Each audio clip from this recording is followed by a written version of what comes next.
빌립보서 1장 말씀을 전하겠습니다. 빌립보서는 기쁨의 서신으로 알려져 있습니다. 기쁨이란 단어가 여러 차례 걸쳐서 나옵니다. 물론 사도 바울의 행편은 인간적으로 볼 때 그렇게 기뻐할 만한 처지가 아닙니다. 로마 감옥에 갇혀 언제 죽을지 모르는 상황이었습니다. 일개 죄수에 불과합니다. 그 비좁은 감옥에서 사도 바울이 어떤 마음으로 적었는지 기쁘다 이렇게 적습니다. 빌립보는 사도 바울이 2차 선교 여행 때 마케도니아를 건너가 처음 방문한 도시로 거기서 자주색 옷장수 루디아를 만나 루디아 집이 개척을 하는 복음의 터전이 된 도시입니다. 빌립보 그 도시는 원래 알렉산더 대왕의 아버지 이름이 빌립입니다. 알렉산더 대왕 아버지 빌립이 창설한 도시입니다. 그러니까 그리스의 헬라 문화가 창궐한 문명의 도시입니다. 아울러 빌립보는 그리스 지역에 있지만 로마 시민권을 다 가진 자들이었습니다. 로마와 떨어져 있음에도 불구하고 빌립보에 있는 사람들은 로마 시민으로서의 모든 특권을 누리는 사람이었습니다. 여기서 한번 생각해 보시면 위치적으로나 아니면 다른 외적이나 모든 것에서 풍족을 누릴 수 있는 도시였습니다. 지위적인 면에서 로마 시민권을 가진 특별한 혜택을 받는 사람들이었습니다. 거기다가 당시 문화의 중심지인 헬란 문화가 창궐한 것이었습니다. 문화적이나 정치적이나 모두 풍족하게 누리는 도시가 빌립보였습니다. 그래서 사도 바울이 복음을 전했을 때 거기 점친 인형에 사로잡힌 소녀에게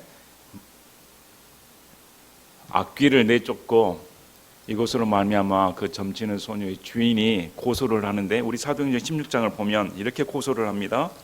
사도행전 16장 20절에서 보면 이 사람들이 유대인이다. 근데 유대인이 들어와서 21절에 로마 사람인 우리가 받아들이거나 준수하기에 적법하지 않은 풍습들을 가르친다 하며 빌립보 지역에 있는 사람들은 우리가 로마 사람이다 이렇게 주장합니다.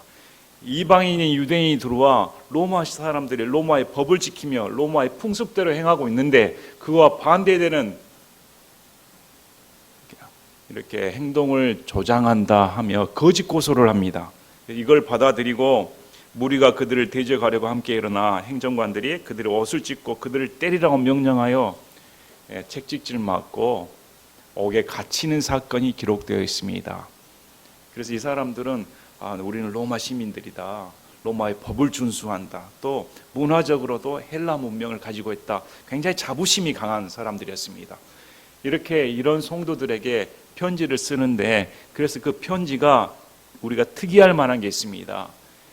생활 방식이 로마 사람들이나 헬라 문화를 쫓는 그런 생활 방식을 쫓지는 않고 쫓아서는 안 되며 어떤 생활 방식을 쫓으라고 말합니까? 우리 로마서 빌립보서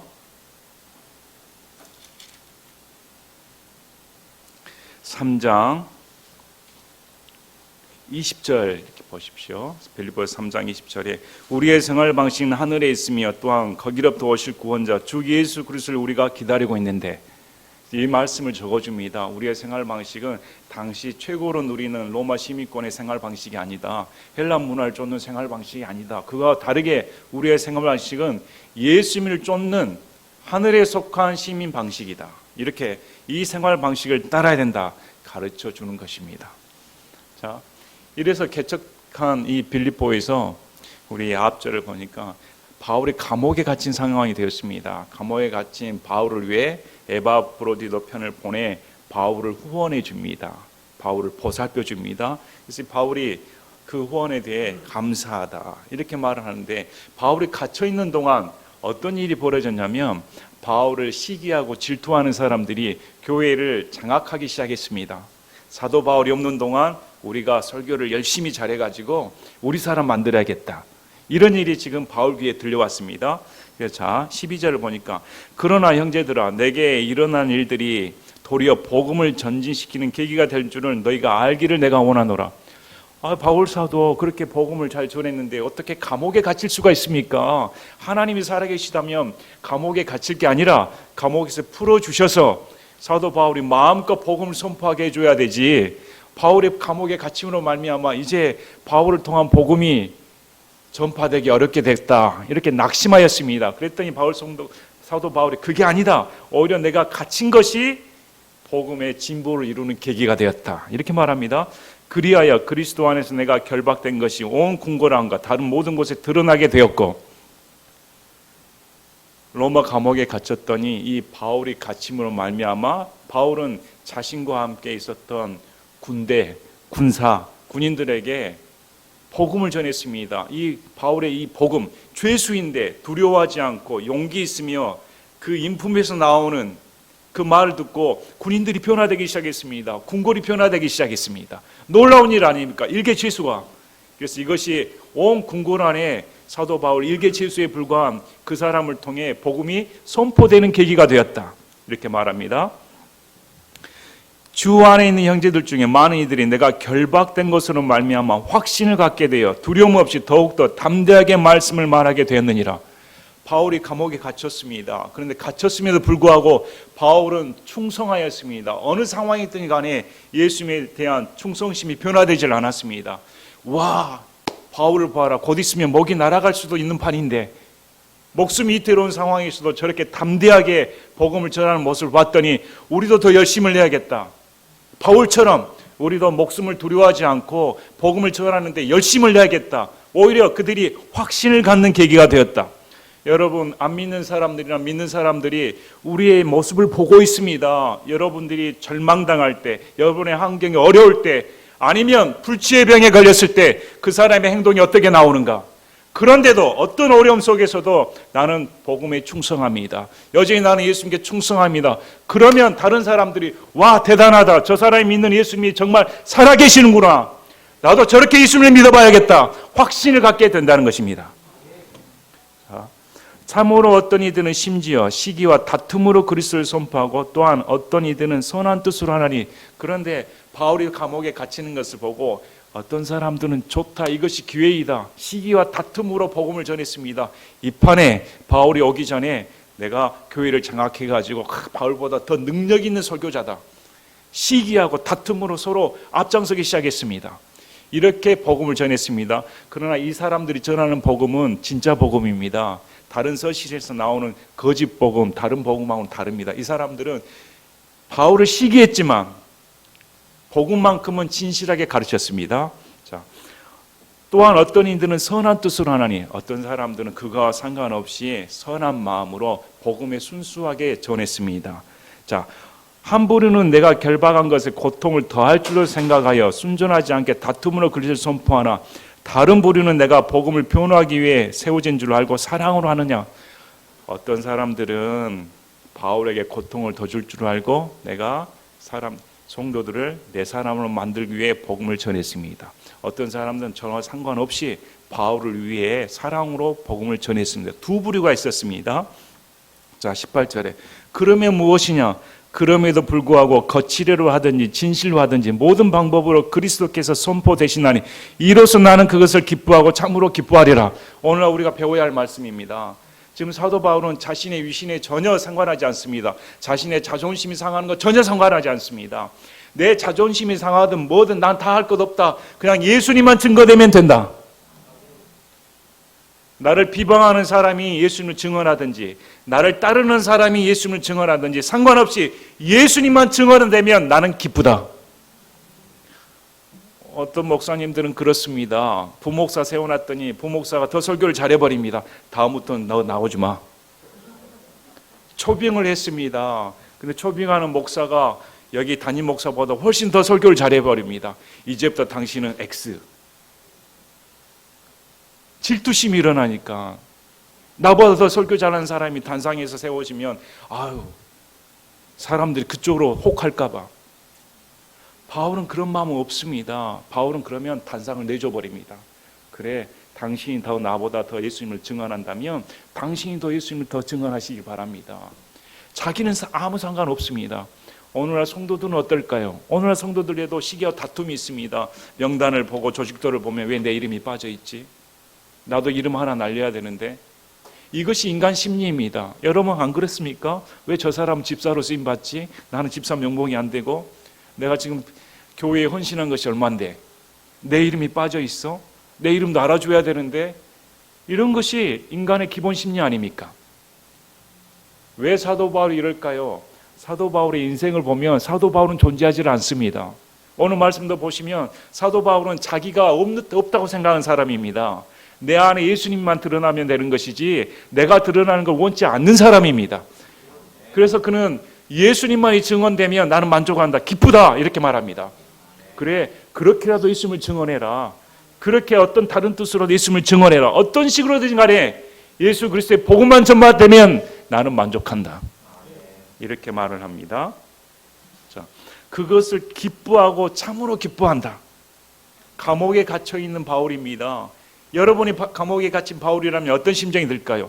에이, 감옥에 갇힌 것도 서러운데 내가 너희들에게 복음을 전하다가 내가 순전히 내 잘못으로 감옥에 갇힌 것도 아니고 영혼 구원을 위해, 하나님 복음을 위해 헌신하다가 내가 지금 감옥에 갇힌 것이 억울한데 나 없는 동안 내가 너희에게 물질적으로 도와주고 물심양면으로 그렇게 보살펴줘서 교회를 개척해 줬건만 나를 배반하고 다른 사람을 쫓아가며 그런 사람들 설교를 홀깃홀깃 듣다니 얼마나 기분이 나쁩니까? 여러분 한번 가슴에 손을 얹고 생각해 보시기 바랍니다. 그래, 기쁘다, 참 기쁘다. 과연 여러분 그럴 수 있습니까? 이런 것은 우리 마음에 도전을 줍니다. 나는 어떤 인생을 살고 있는가? 정말 바울이 품은 마음, 바울이 품은 복음의 가치는 어느 정도인가? 바울이 모시는 예수님, 바울과 함께 사는 예수님은 어떤 분이신가? 과연 여러분 안에 있는 예수님은 어떤 분이십니까? 과연 여러분이 함께 산다고 하는 그 예수님은 어떤 분이십니까? 과연 나는 예수님과 함께 살고 있는데 과연 나는 예수님을 인식하고 살고 있는가? 바울은 나는 없습니다. 나는 예수님 믿는 순간 존재하지 않는 사람입니다. 나는 예수님만을 위해 사는 사람입니다. 정말 기쁩니다. 사랑하는 사람이 높임을 받으면 얼마나 기쁩니까? 종은 높임을 받지 않습니다. 종인 주인을 섬깁니다. 주인을 애타게 섬깁니다. 주인만이 높임을 받기를 원합니다. 주인이 높임을 받으면 이 종은 뒤편에서 너무 감사합니다. 왜? 종으로서 자세를 다했으니까. 여러분, 우리 종 아닙니까? 우리가 주인이 아닙니다. 예수님이 주인이고 우리는 종일 뿐입니다. 예수님을 높임을 받으면 종은 기뻐하는 것입니다. 자, 19절에 이는 너희의 기도와 예수 그리스도의 영께서 공급해 주심을 통해 나의 간절한 기대와 소망에 따라 이것이 나의 구원으로 바뀔 줄 내가 알기 때문이라. 19절 말씀은 지금 사도 바울은 감옥에 갇혀 있습니다. 풀려나기를 기대하고 있습니다. 그러나 만에 하나 사형 선고가 내려질 수도 있습니다. 지금 바울은 감옥에서 나올 줄 아니면 죽임을 당할 줄 모르는 상황입니다. 그런 마음 가운데 너희의 기도가 있고 또 예수 그리스도의 영께서 성령께서 말미암아 이 두 가지 이유 때문에 내가 감옥에서 나올 걸 기대한다. 그래서 성도들은 바울이 나오길 기대했습니다. 바울이 나와 다시 빌립보에 방문하여 믿음의 교제를 나누길 원하였습니다. 간절히 기도했습니다. 또 예수 그리스도의 영께서 성령께서도 그걸 원하신다. 이걸 내가 확신함으로 구원으로 바뀔 줄 내가 안다. 이렇게 말하면서 20절에 나의 간절한 기도와 소망은 내가 어떤 일로도 수치를 당하지 아니하고 항상 그러하였듯이 지금도 온전히 담대하여 살든지 죽든지 내 몸 안에서 그리스도를 존귀하게 하는 것이니 이는 내게는 사는 것이 그리스도시요 죽는 것이 이득이기 때문이라. 자, 나의 간절한 기대와 소망은 내가 어떤 일로도 수치를 당하지 않는다. 설령 내가 죽임을 당하는 입장에 섰을 때도 나는 부끄러움을 당하지 않는다는 걸 압니다. 나는 그 상황에서 떳떳하게 죽음을 맞이하겠습니다. 나는 어떤 일로든 수치를 당하지 않습니다. 그런데 이 뒷구절이 더 중요합니다. 항상 그러하였듯이. 감옥에 갇히기 전에도 잘 나갔을 때도 억울했을 때도 칭찬받았을 때도 어떤 상황과 상관없이 그는 항상 그러했다. 변함이 없었다. 죽음을 직면했을 때도 구출되었을 때도 어떤 환경과 상관없이 항상 그러하였다. 이것이 불굴의 충성심입니다. 우리의 충성심은 어떻습니까? 우리 한번 가슴에 손을 얹고 내 충성심은 어떨까? 나는 과연 예수님께 어느 정도로 충성하고 있을까? 항상 그러하고 있을까? 하나님께서 내 기도 제목을 들어주시면 충성, 하나님께서 내게 병을 주신다든지 하나님께서 내게 실패를 주신다든지 이건 다 하나님 탓이야. 어떻게 하나님께서 나를 이딴 식으로 대할 수가 있지? 저 안 믿는 사람들은 저 좋은 환경으로 되더라. 나는 왜 이렇게 하나님 미워하시는지 저주받았나? 여러분의 충성심은 어느 정도입니까? 그러나 사도 바울은 죽나 사나 나는 항상 그러했다. 변함이 없이 예수님께 충성했다. 이렇게 말합니다. 그것은 온전히 담대하여 살든지 죽든지 내 몸 안에서 그리스도를 존귀하게 하는 것이다. 사나 죽으나 예수님이 내 몸 안에서 드러나는 것을 나는 원한다. 존귀하게 되는 것을 원한다. 이것이 바울의 신앙 고백입니다. 누구에게 지금 이 말을 하고 있습니까? 빌립보 성도들에게. 로마 시민권자이고 헬라 문화를 그렇게 즐기는 빌립보 성도들에게, 부족함이 없는 사람들에게 나는 항상 그러했듯이 예수님만을 존귀하게 되길 원한다. 이렇게 말합니다. 갈라디아서 2장 20절에 내가 그리스도와 함께 십자가에 못 박혀 있으나 그럼에도 불구하고 사노라. 그러나 내가 아니요 그리스도께서 내 안에 사시느니라.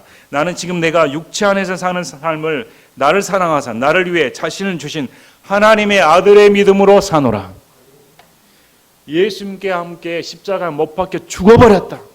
사도 바울은 이미 예수를 만난 순간 나는 죽어버렸습니다. 이제는 내가 사는 것이 아닙니다. 내 안에 그리스도께서 사신 것입니다. 이렇게 말합니다. 예수님 믿는 사람은 맞습니다. 예수님 믿는 사람은 믿자마자 그리스도와 함께 십자가 못 박혀 죽어버렸습니다. 이전에 나는 이미 죽어버렸습니다. 보라 이전 것은 지나갔으니 이제 새롭게 되었다고 성경은 말씀을 합니다. 이전에 여러분 삶은 죽었다고 생각해야 됩니다.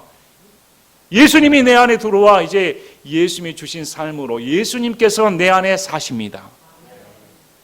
자꾸 내가 들어갈수록 여러분 덜 죽은 것입니다. 죽었다고 얘기해야 됩니다. 예수님이 살아나야 됩니다.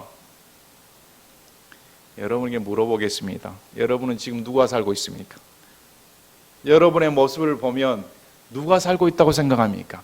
타인이 여러분을 봤을 때 예수님이 살고 계시구나, 정말 저 안에 예수님이 계시구나 이렇게 말할 수가 있습니까?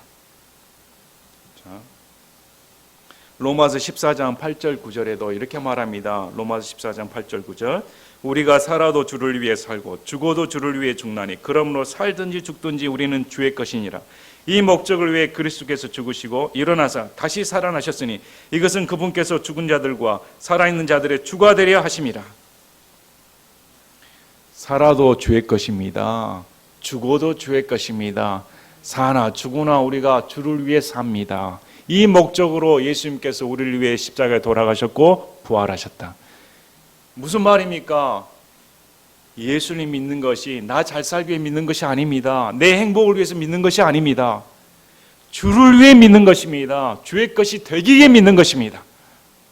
이 목적으로 예수님께서 나를 위해 죽으시고 부활하셨다. 이제 내 것이 아니고 나는 주님의 것입니다. 이렇게 말을 합니다. 자, 이는 내게는 사는 것이 그리스도시요 죽는 것이 이득이기 때문이라. 이렇게 하는 이유는 내게 사는 것이 그리스도십니다. 근데 죽는 것이 이득이다. 이렇게 말합니다. 차라리 죽는 게 낫다. 왜 이런 표현을 쓰겠습니까? 우리 예수님 믿으면 예수님 내 안에 계십니다. 예수를 믿는 순간 주의 영께서 내 안에 들어와 예수님의 말씀처럼 내가 너를 결코 떠나지 않고 영원히 너희와 함께 있겠다. 십자가상에서 회개를 하고 믿는 순간 내 안에 들어와 계십니다. 그리고 그분은 눈에 보이지 않지만 만질 수 없지만 나와 함께 사신다고 성경 기록되어 있습니다. 우리는 볼 수가 없습니다. 사도 바울도 마찬가지입니다. 사도 바울이 이제 내가 죽으면 왜 이득인가? 그분을 볼 수 있으니까.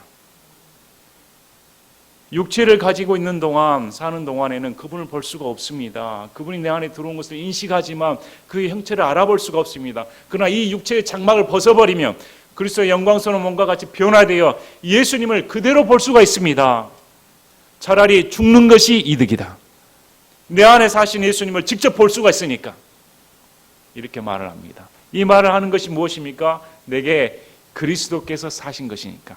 자, 여러분, 내게는 사는 것이 무슨 이유 때문입니까? 지금 사도 바울은 내게는 사는 것이 그리스도가 전부입니다. 내가 사는 목적, 내가 살아가는 원동력, 이 모든 것은 예수님입니다. 이렇게 말합니다. 오늘날 많은 사람들은 무엇으로 삽니까? 돈으로 삽니까? 명예로 삽니까? 권력으로 삽니까? 애정으로 삽니까? 무엇 때문에 살고 있습니까? 여러분, 세상 사람들은 무엇으로 삽니까? 돈이 최고야. 돈이 전부야. 출세가 최고야. 젊은 사람들은 삐까번쩍한 휘황찬란한 차도 굴리고 돈도 누리며 또 명예까지 누리며 높은 지위까지 올라 세상 사람들 나를 떠받들어 하는 그런 욕심에 차 있습니다. 열망에 차 있습니다. 그것이 그 사람들의 사는 목적입니다. 그러나 그것은 순식간입니다. 자, 디모데전서 6장 6절 7절에 그러나 만족하면서 하나님을 따르는 것은 큰 이득이니 이는 우리가 이 세상에 아무것도 가지고 오지 아니하였으므로 아무것도 가지고 갈 수 없음이 확실하기 때문이라. 올 때도 아무것도 가지고 오지 않았습니다. 갈 때도 가지고 갈 수가 없습니다. 아무리 그 많은 돈, 명예, 권력, 그 유명한 지위를 누리며 떵떵거리고 산다 한들 죽으면 아무것도 가지고 갈 수 없습니다. 그가 죽으면 천국 갈 것인가 지옥 갈 것인가 두 가지만 남는 것이지 그 어떤 것도 따라갈 수가 없습니다. 저희 병원에 가끔 나이 드신 분들이 아이를 데리고 올 때가 있습니다. 나이 드신 여성분이. 근데 참 말 조심해야 됩니다. 요즘 고령의 애를 낳기 때문에 할머니하고 왔어 했다가 큰일 납니다. 엄마인데. 그래서 이제 말을 바꿉니다. 엄마랑 왔어. 그러면 할머니여도 기분이 좋아합니다. 실제 할머니인데 자기를 엄마로 불러줬으니까 얼마나 젊게 보였다. 여러분, 젊게 보였다고 하면 싫어할 사람 한 명도 없습니다. 그런데 가는 세월 붙잡을 수 있습니까? 금방 지나가 버립니다. 저도 우리 아이들을 볼 때 30년 전에 내가 대학교 들어갈 때가 엊그제 갔는데 30년이 훌쩍 넘어버렸습니다. 앞으로 30년 후면 나도 보따리 사고 떠나야 됩니다. 영영 살 수가 없습니다. 세월이 잡아들질 않습니다. 순식간에 갑니다. 젊은 사람들 영원히 살 것 같습니까? 훅 갑니다. 그냥 내 나이 되고 어르신 나이 되고 이제 그만 한 줌의 흙으로 돌아가 버립니다. 남는 것 없습니다. 세상 사람들 보면 참 불쌍합니다. 그렇게 돈을 벌고자 쳐받고 머리 싸면서 하는데 그것이 궁극적인 것이 뭘까요? 우리는 얼마나 감사합니까? 내 안에 예수님이 사신다는데 그것이 전부입니다. 여러분, 다른 것을 대체할 수가 없습니다. 자녀도 남편도 부인도 식구도 대신할 수가 없습니다. 그 어떤 것도 대신할 수가 없습니다. 오직 예수님뿐입니다. 내게는 사는 것이 그리스도다. 그것이 영원한 것입니다. 여러분, 영혼을 쫓으시길 바랍니다. 영원한 것은 이 세상으로만 될 수가 없습니다. 영원한 것은 오직 예수님뿐입니다. 사도 바울을 보시길 바랍니다. 사도 바울이 빌립보서 3장 8절, 9절, 10절 그 유명한 말을 합니다. 빌립보서 3장 8절, 9절, 10절 참으로 확실히 모든 것을 손실로 여기나니 이는 그리스도 예수 내 주를 아는 지식이 가장 뛰어나기 때문이라. 내가 그분을 위해 모든 것을 잃는 손실을 입었고 그것들을 단지 배설물로 여기나니 이것은 내가 그리스도를 얻고 율법에서 난 나 자신의 의가 아니라 그리스도의 믿음을 통한 의 곧 믿음에 의해 하나님께서 난 의를 소유한 채 그분 안에서 발견되려 함이라. 이것은 내가 그분의 죽으심과 일치하게 되어 그분과 그분의 부활의 권능과 그분의 고난에 참여하는 것을 알려 하며. 자, 사도 바울이 말합니다. 그분을 알기 위해 다른 모든 것을 배설물 똥으로 여겼다. 똥으로 이거 다 집어쳐버렸다. 돈, 명예, 권력, 지위 그 모든 것 전부 다 배설물로 여기고 오직 그분을 위해 다른 모든 것을 다 손실당했다. 여러분, 다 손실당하시길 바랍니다. 예수님을 위해 다 버리시길 바랍니다. 나중에 천국 갔을 때 여러분 뭘 내놓을까요? 천국에 갔을 때 얼마나 후회하겠습니까? 땅을 치며 통곡하는 말 있지 않습니까? 정말 다 후회할 겁니다. 그때 예수님이 다 버릴 걸. 예수님이 전부였는데 천국에 갔을 때 뭘 내놓을까요? 이 세상에 사는 동안 뭘 내놓겠습니까? 내게는 사는 것이 그리스도니 죽는 것이 유익이다. 여러분, 지금 죽으면 유익입니까? 세상 사람들은 죽음을 두려워합니다. 죽기를 싫어합니다. 죽음이 무섭습니다. 그러나 예수님 믿는 사람은 죽음은 예수님을 만나는 계기입니다. 관문입니다. 오래 우리에게 축복의 창입니다. 절대 예수님 믿는 사람은 죽는다는 말을 안 씁니다. 지금 사도 바울은 떠난다, 만난다는 말을 표현을 쓰지 죽는다는 말을 쓰지 않습니다. 왜? 죽음은 끝입니다. 그러나 예수님 믿는 사람은 죽음이 끝이 아닙니다. 예수님을 만나는 계기입니다. 정말 그분을 만날 수 있다니 얼마나 감사합니까? 그래서 예수님 믿는 사람은 그 복음이 확실해야 됩니다. 죽어봐야 천국 간지 지옥 간지 아는 사람은 죽어볼 필요 없다니까요. 지옥 가니까. 구원받은 사람은 구원이 확실합니다. 내가 탄생했는데 내가 살아있는지 죽었는지 모르겠다. 이 사람은 살아있는 사람입니까? 내가 숨을 쉬고 활동하고 있는데 내가 숨을 쉬는지도 모르겠다. 정신이 나갔든지 숨을 안 쉬는 사람입니다. 예수님 믿는 사람은 구원 받은 줄 바로 아는 사람입니다. 모를 수가 없습니다. 구원을 모른다는 말은 있을 수 없는 말입니다. 지금 사도 바울이 뭐라고 말합니까? 죽으면 나는 천국인데 오히려 이 몸을 떠나 예수를 보는 것이 얼마나 큰 영광인가 이렇게 말합니다. 여러분 사나 죽으나 예수님만 생각하시기 바랍니다. 오늘 또 문자를 받습니다. 문자를 봤더니 477명 확진, 광주에 지금 300명을 넘어 다 400명을 돌파하고 있습니다. 얼마 안 되면 500명을 돌파할 것 같습니다.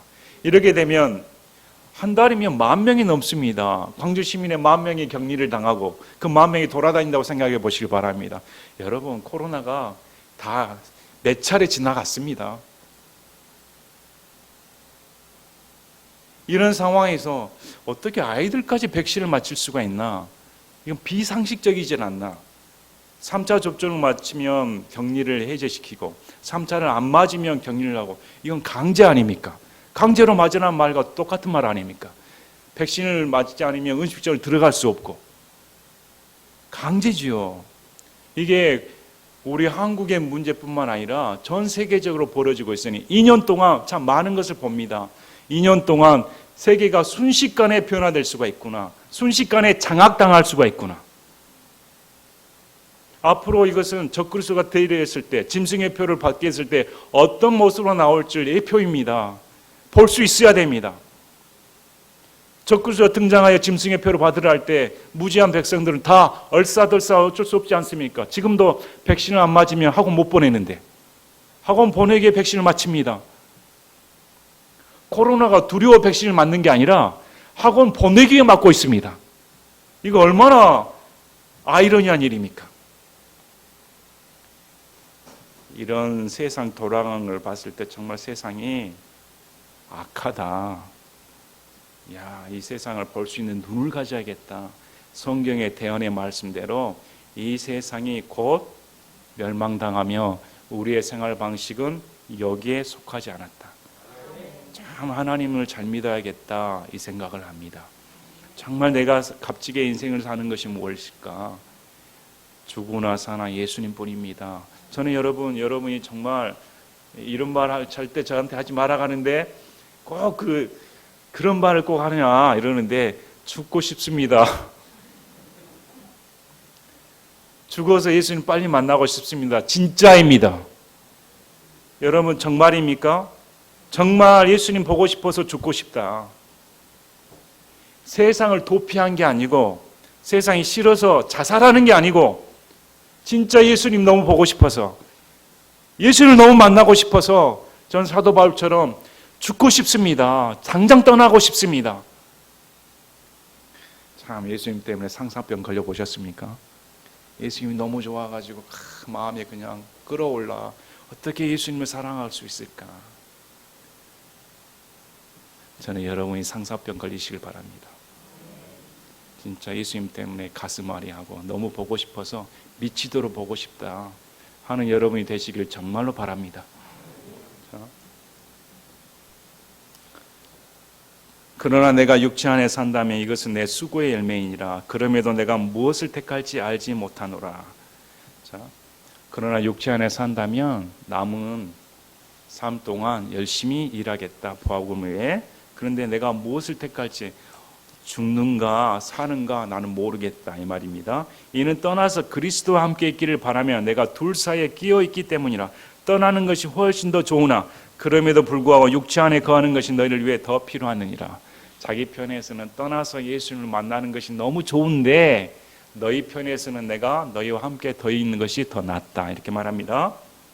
이런 확신이 있으므로 너희가 누릴 믿음의 진보와 기쁨을 위해 내가 너희 모두 함께 거하며 머무를 것을 아노니 이것은 내가 다시 너희에게 감으로 예수 그리스도 안에서 너희의 기쁨이 나로 인해 더 풍성하게 하려 함이라. 자기가 구출되어 감옥에서 나가 너희를 다시 만나 너희 믿음의 진보와 기쁨을 위해 내가 다시 간 것을 확신한다 이렇게 말합니다. 자, 27절에 오직 너희 행실을 그리스도의 복음에 합당하게 하라. 이 말씀은 사도 바울이 유언적으로 항상 주는 말입니다. 그리스도의 복음에 합당한 행실을 해라. 여러분, 예수님 믿는 사람은 그리스도의 복음에 합당한 행실을 해야 됩니다. 예수님 믿는다면서 자신이 주인처럼 행세하고 예수 그리스도의 얼굴에 먹칠을 하는 행동을 해서는 안 됩니다. 내가 복음을 믿는다면 믿는 사람인 만큼 그것이 행동으로 드러나야 됩니다. 그 행실을 해라. 우리 빌립보서 3장 17, 18, 19절 빌립보서 3장 17, 18, 19절 형제들아 너희는 함께 나를 따르는 자들이 되고 너희가 우리를 본보기로 삼은 것 같이 그렇게 걷는 자들 주목하라. 이는 내가 여러 번 너희에게 말한 적이 있고 지금도 심지어 눈물을 흘리며 너희에게 말하는 많은 자들 그들이 그리스도의 십자가의 원수로 걷고 있기 때문이라. 그들의 마지막은 파멸이며 그들의 하나님은 그들의 배요 그들의 영광은 그들의 수치스러운 일에 있고 그들은 땅의 일들을 생각하느니라. 그들의 배가 자기가 모시는 하나님이다. 성도들 가운데 아직도 번영신학 거기에 빠져서 헤어나지 못한 사람 많습니다. 어떻게 11조 바치면 복 받는다 이런 말을 할 수가 있습니까? 참 저주스러운 말입니다. 어떻게 예수 그리스도의 십자가의 그 공로를 한낱 인간의 헌금이나 돈 취급한단 말입니까? 저는 정말 화가 날 때가 있습니다. 그런 말 하면 입을 그냥 콱. 여러분, 예수님의 십자가 그 정도밖에 안 됩니까? 예수님의 십자가 흘린 피를 어떻게 인간의 11조나 인간의 기도 능력으로나 그것으로 복을 받고 안 받고 처리할 수가 있단 말입니까? 있을 수 없는 말입니다. 오히려 그 은혜를 안다면 여러분의 삶 가운데 가정생활에서 아버지의 모습, 가정생활에서 부인의 모습, 아내의 모습, 가정생활에서 자녀의 모습, 직장생활에서 직원의 모습, 상사의 모습, 하나님의 복음의 방식이 그대로 드러나야 된다. 성경이 이렇게 말씀을 하지 다른 어떤 외적인 것으로 드러나는 것이 아닙니다. 11조 내에서 복받을 생각하지 마시고 여러분이 직장생활 열심히 해서 복받을 생각하시길 바랍니다. 똑바로 신앙생활 해야 됩니다. 그리스도의 복음에 합당한 행실을 해야 된다. 이렇게 말합니다. 심지어 눈물을 흘리며 그리스도의 십자가의 원수의 파멸이다. 이렇게 말합니다. 결국 그가 파멸당한다. 바른 복음은 천국으로 인도합니다. 천국의 사람으로 만들어줍니다. 예수님의 향기를 풍기는 사람으로 만들어줍니다. 그를 보았을 때 예수 그리스도의 편지로 읽는 사람이 되게 만들어줍니다. 그러나 거짓 복음은 세상적으로 치닫습니다. 세상 냄새 풍기게 되어 있습니다. 어떻게 예수님 믿는 사람이 항상 하는 말이 부동산 얘기, 돈 얘기, 날마다 잘된 얘기, 세상 돌아가는 얘기. 입에서 뭐가 나옵니까? 여러분의 일주일 동안 여러분의 입에서 나온 말이 뭡니까? 과연 입에서 찬양이 나옵니까? 예수님 너무 좋다는 말이 나옵니까? 예수님 때문에 나는 미치겠다, 미치도록 좋다, 너무 행복하다, 이런 상황에서도 나는 예수님으로 만족하고 있다, 다른 사람이 모르는 기쁨을 누리고 있다. 어떻게 이런 생활이 드러나야 할 텐데 우리의 생활 방식은 저 천국에 있다 이렇게 말을 합니다. 자, 이것은 내가 가서 너희를 보든지 떠나 있든지 너희에 대한 일들 곧 너희가 한 영 안에 굳게 서서 복음의 믿음을 위해 한 마음으로 함께 싸우며 성도들이 한 마음 되길 원합니다. 한 영 안에서 하나 되길 원합니다. 당시에 이 빌립보 교회에도 분열이 있습니다. 유오디아와 순두계라는 열심 여자 성도들이 있었습니다. 근데 각각 열심히 있는 성도들인데 둘이 시기와 다툼을 벌였습니다. 그래서 사도 바울이 다툼이 벌어지면 공공의 적에 대해 어떻게 대항해서 싸울 수가 있니? 분열되면 싸울 수가 없습니다. 교회가 하나가 일치가 되어야 적군하고 싸우지. 그래서 한 마음 한 영 안에서 굳게 서라. 복음을 위해 굳게 서라. 어떤 일에도 너희의 대적들로 인해 무수하지 아니한다는 것을 내가 듣고자 함이라. 어떤 일에도 당시 로마 시민권자는 이 로마 황제가 신이었습니다. 예수님으로 개종을 하면 로마 황제가 신이라는 사실을 부인해야 됩니다. 예수님만이 유일합니다. 예수님만이 나의 주인입니다. 이 순간 로마의 사람들에게 억압당하고 핍박당하며 심지어는 죽임을 당했습니다. 그래서 복음을 위해 두려워할 필요가 없다. 이것을 내가 듣고자 한다. 담대해라 이렇게 말을 합니다. 그것이 그들에게는 멸망의 명백한 증표요 너에게는 구원의 증표인데 그것은 하나님께서 났느니라. 자, 핍박하는 사람들은 예수를 믿는다고 핍박하는 사람들이 있습니다. 이 핍박하는 사람들은 그것이 자신들의 멸망하는 증표이다. 복음을 몰라서 복음이 어두워서 예수님을 몰라 예수님을 핍박하는 사람들을 이미 지옥에 보낸다. 그러나 핍박당하는 사람들은 예수님 때문에 당했으므로 이것이 예수를 믿는 확실한 증거이다. 구원의 증거이다. 이렇게 말을 합니다. 이것은 하나님께서 낳느니라 이렇게 말합니다.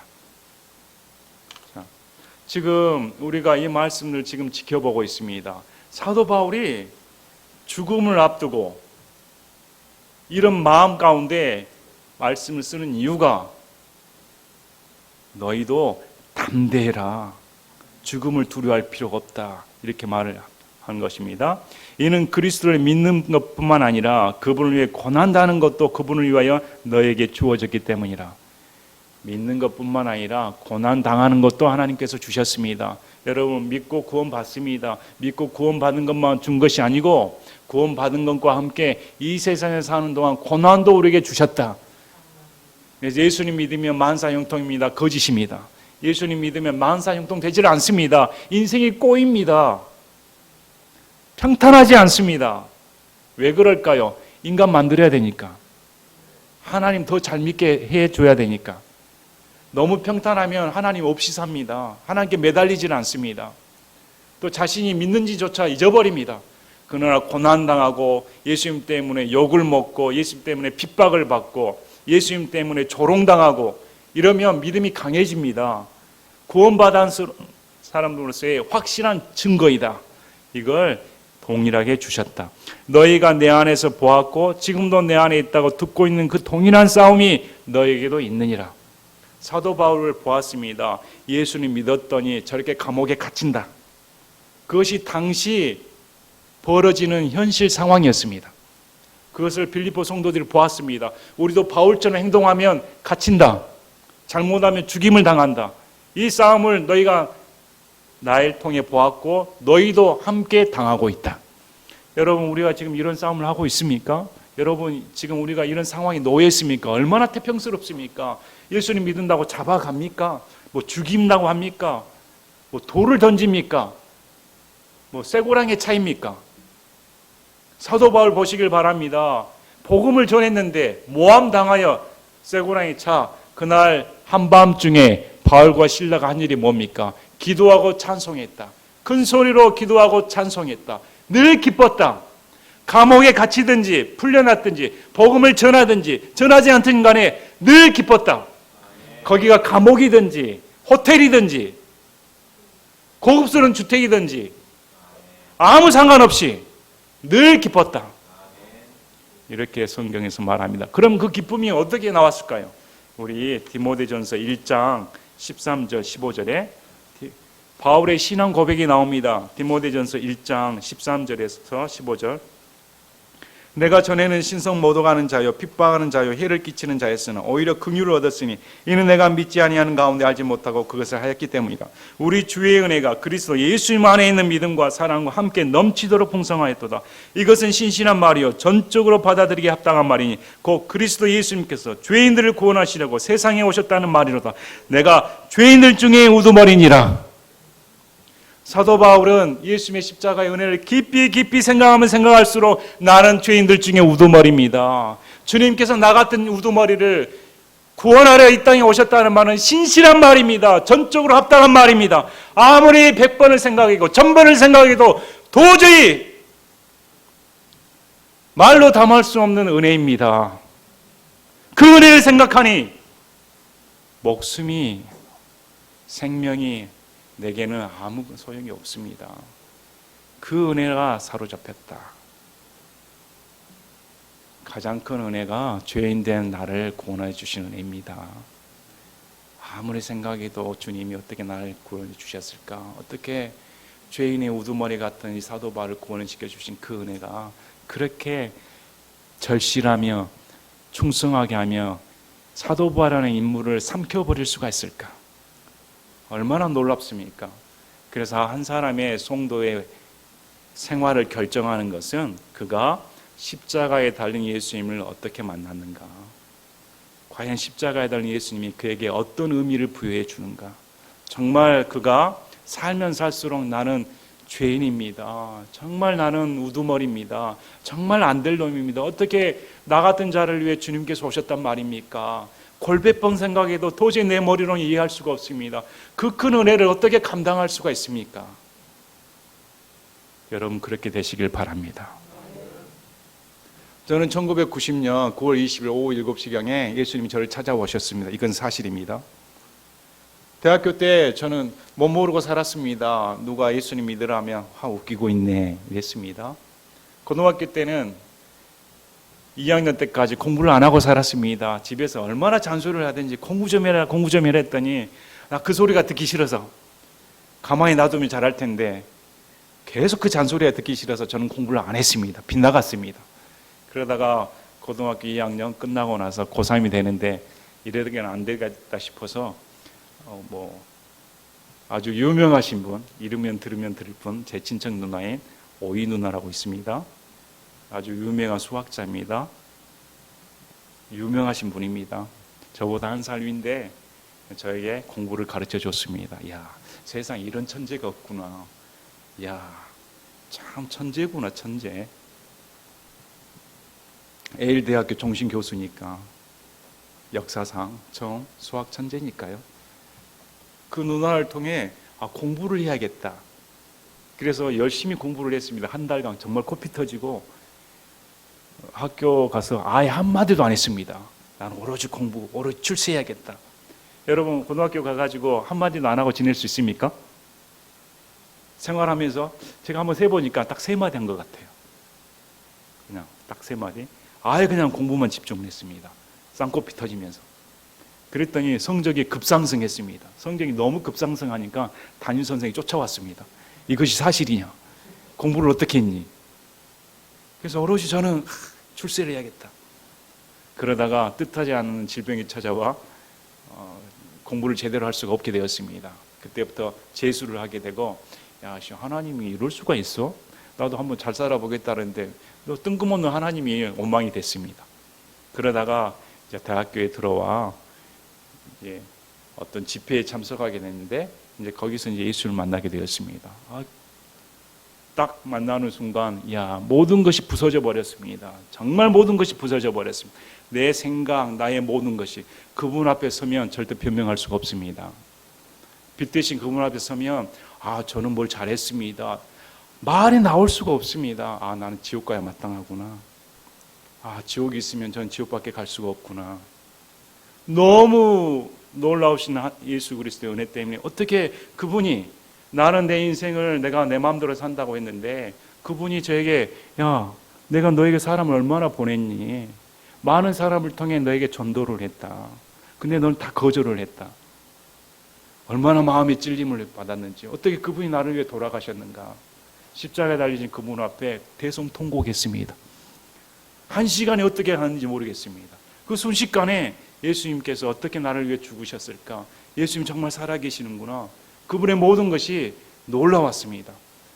그런데 문제가 생겼습니다.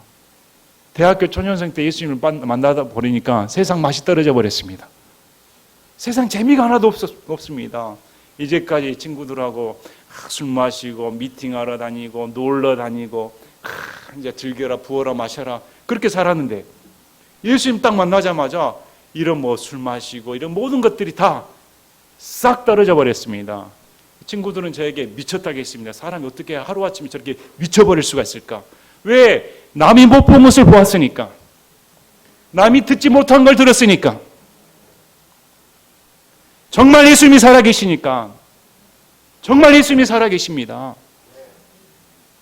그것이 제 인생의 목표가 되었습니다. 오로지 예수님을 위해 살아야겠다. 살면서 배터리가 많이 떨어졌습니다. 죄인인지라.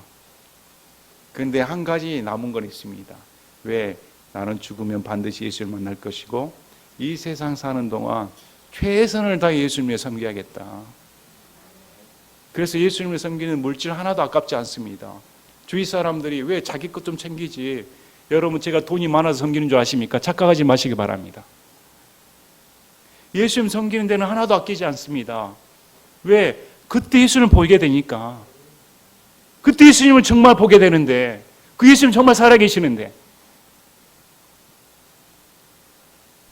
참 내 안에서 예수님께 영화스러워하겠다. 다시금 마음을 다잡습니다. 이번에 우리 부서를 많이 만들었습니다. 너무 열정적으로 사람들이 섬겨주셔서 저에게 도전이 됩니다. 먼 지역에서도 오시고 또 부서를 맡아 성도분들이 열정을 내니까 제 경각심이 듭니다. 아, 내가 더 열심을 내야겠다. 정말 성도들이 이렇게 열심을 내는데 목사가 늘어터지게 있으면 되겠는가? 저분들의 신앙이 이렇게 성장하려고 하는데 목사가 이끌어줄 수준이 돼야 되지 성도들의 열심보다 못해버리면 그것은 망하는 것입니다. 그래서 제가 더 열심을 해야겠다. 더 노력을 해야겠다. 더 지원을 해줘야겠다. 여러분 마음껏 예수님을 섬기시길 바랍니다. 정말 이 세상 사는 동안 여기 교회에 있는 동안 최선을 다해 예수님을 섬기시길 바랍니다. 온 열정을 다해 예수님을 섬기는데 최선을 다하시길 바랍니다. 지금 오늘 사도 바울의 말씀처럼 정말 나를 구원해 주신 그 은혜 때문에 내게 사나 죽으나 저는 예수님 뿐입니다. 사나 죽으나 오직 예수님 뿐입니다. 이것이 얼마나 복된 인생입니까? 인간적으로 보면 사도 바울은 저주받은 인생 맞습니다. 예수님 만나서 완전히 팔자가 망가져 버렸습니다. 예수님 만나서 죽임까지 당해버리니 그 고생 다 하고 인간의 눈으로 보면 그러나 저 천국에 가서 보면 누가 제일 높을까요? 우리는 감히 근접할 수도 없는 높은 위치에 있을 겁니다. 정말 하나님으로부터 존귀를 받고 있을 것입니다. 이 세상에서 어떻게 사실 겁니까? 이 세상에 어떻게 신앙생활 하실 겁니까? 오늘 우리의 고백이 되시길 바랍니다. 정말 내 안에서 예수님만 드러나길 원합니다. 그리고 우리 각자가 죽어져야 됩니다. 정말 내가 드러나지 않도록 죽어져서 저 사람을 볼 때 예수님 이렇게 각인되는 그런 신앙이 되시기를 진심으로 바랍니다. 제가 기도하고 마치겠습니다.